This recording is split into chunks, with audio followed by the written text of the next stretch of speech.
স্বামীর সংসারে থেকেই পরকীয়া প্রেমিককে বিয়ে করেছেন। পরকীয়া প্রেমিককে বিয়ে করার পরেও স্বামীর সংসারে ছিলেন ওই নারী 1 বছর, কারণ তার টার্গেট ছিল স্বামীর কাছ থেকে পর্যাপ্ত পরিমাণ টাকা হাতিয়ে নিয়ে তারপর সেই পরকীয়া প্রেমিকের হাত ধরে চলে যাওয়া। দর্শক শ্রোতা, এই চাঞ্চল্যকর ঘটনাটি ঘটে যায় সিরাজগঞ্জ জেলার ইনাদপুর থানার চরকাদাও গ্রামে। স্ক্রিনে যে লোকটিকে দেখতে পাচ্ছেন, এই লোকটির নাম হচ্ছে শাহিন আলম। তিনি একজন মালয়েশিয়া প্রবাসী। আর এই পাশে যেই নারীটিকে দেখতে পাচ্ছেন, এই নারীর নাম হচ্ছে রাবিয়া। আর এই পরকীয়া আসক্ত নারীই হচ্ছেন এই শাহিন আলমের স্ত্রী। স্বামীর সংসার থেকে স্বামীকে ডিভোর্স দিয়ে সেই ডিভোর্স লেটার এক বছর পর্যন্ত নিজের কাছে রেখে দিয়েছেন এবং কি 1 বছর আগে পরকীয়া প্রেমিককে বিয়ে করেছেন, তারপরেও ছিলেন স্বামীর সংসারে। টার্গেট তার কাছ থেকে টাকা হাতিয়ে নেওয়া। দর্শক শ্রোতা, জানা গেছে 2017 সালে পারিবারিকভাবে রাবিয়াকে বিয়ে করেন এই শাহিন আলম। বিয়ের পর রাবিয়ার গর্ভে আসেন একটি সন্তান। আর ঠিক ওই সময় 2018 সালে জীবিকার তাগিদে ওই শাহিন আলম মালয়েশিয়া প্রবাসে পাড়ি জমান। আর সে মালয়েশিয়া প্রবাসে পাড়ি জমানোর পর থেকেই তার স্ত্রীর শুরু হয় পরকীয়া প্রেমলীলা, কিন্তু শাহিন আলম কোনোভাবেই বুঝতে পারল না।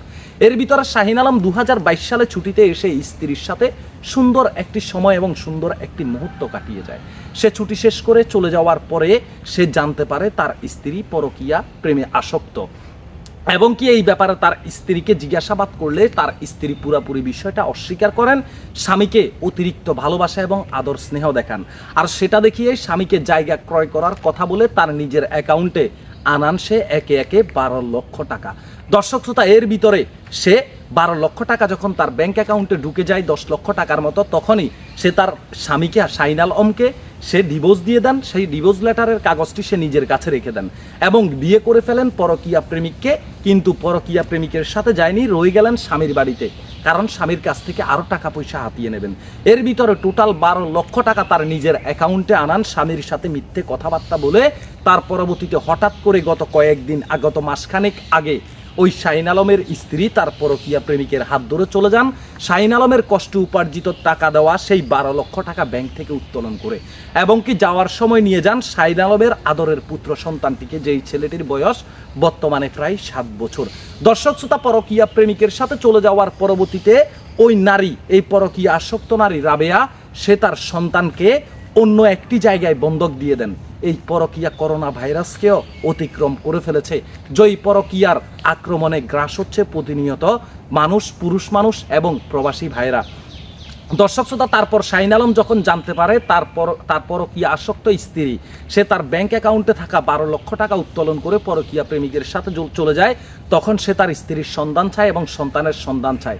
এক পর্যায়ে জানতে পারে তার পুত্র সন্তানটিকে অন্য জায়গায় টাকার বিনিময়ে সে বিক্রি করে দিয়েছে এবং কি সে তার পরকীয়া প্রেমিকের সাথে সংসার করছে। ঠিক তখনই শাহিন আলমের পরিবার মামলা করে তার সন্তানটিকে সেখান থেকে উদ্ধার করে আনে। কিন্তু ওই পরকীয়া আসক্ত খারাপ নারীটাকে এখন পর্যন্ত তারা বুঝতে পারে নাই যে সে কোথায় আছে। দর্শক শ্রোতা, আজকের এই ভিডিওটি এত পরিমাণে শেয়ার করবেন যেন এই দুশ্চরিত্রা নারী, এই পরকীয়া আসক্ত নারী, এই ভয়ঙ্কর নারী বাংলার জমিনে কোথাও যেন লুকিয়ে না থাকতে পারে, যেন এই বাংলার মানুষ তাকে দেখলেই থুতু মারতে পারে যে এটাও একটি দুশ্চরিত্রা নারী, একটি পরকীয়া আসক্ত নারী।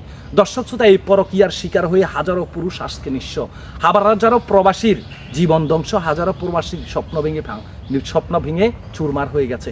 দর্শক শ্রোতা, ওই প্রবাসী কান্নাজড়িত কণ্ঠে বলছে, আমি এতটাই ভালোবেসেছিলাম, যদি আমার স্ত্রী আমার কাছে চাইতো নিজের কলিজাটা হাত দিয়ে খুলে তার হাতে দিয়ে দিতাম, কিন্তু ওই স্ত্রী আমার সন্তানকে অন্য জায়গায় বিক্রি করে দিল এবং আমার ভালোবাসাটাকে শেষ করে দিয়ে সে আমার কষ্টে উপার্জিত 12 লক্ষ টাকা এবং নগদ 2-3 ভরি স্বর্ণ নিয়ে পরকীয়া প্রেমিকের হাত ধরে চলে গেল। দর্শক শ্রোতা, কিন্তু এখন পর্যন্ত সে তার পরকীয়া আসক্ত স্ত্রীর সন্ধান কিন্তু পেল না। আজকের এই ভিডিওটি আপনাদের কাছে রিকোয়েস্ট থাকবে যে এত পরিমাণ শেয়ার করবেন যেন এই পরকীয়া আসক্ত নারীকে ধরতে একটু সহজ হয়। দর্শক শ্রোতা, ওই প্রবাসী মামলা করেছেন, কিন্তু এখন পর্যন্ত পুলিশ প্রশাসন তাকে খুঁজে পায়নি। পুলিশ যেন তাকে, ওই দুশ্চরিত্রা নারীকে, ওই প্রবাসীর স্ত্রী পরকীয়া আসক্ত নারীকে যেন দ্রুততম সময়ের মধ্যে গ্রেপ্তার করে আইনের আওতায় এনে তাকে সাজা দিতে পারে, সেটির জন্য ভিডিওটি শেয়ার করবেন। সবাই ভালো থাকবেন, সুস্থ থাকবেন, আল্লাহ হাফেজ। ভিডিওটি শেয়ার করবেন এবং আপনাদের ব্যক্তিগত মতামত জানাবেন এই পরকীয়া আসক্ত নারীটাকে কি করা উচিত।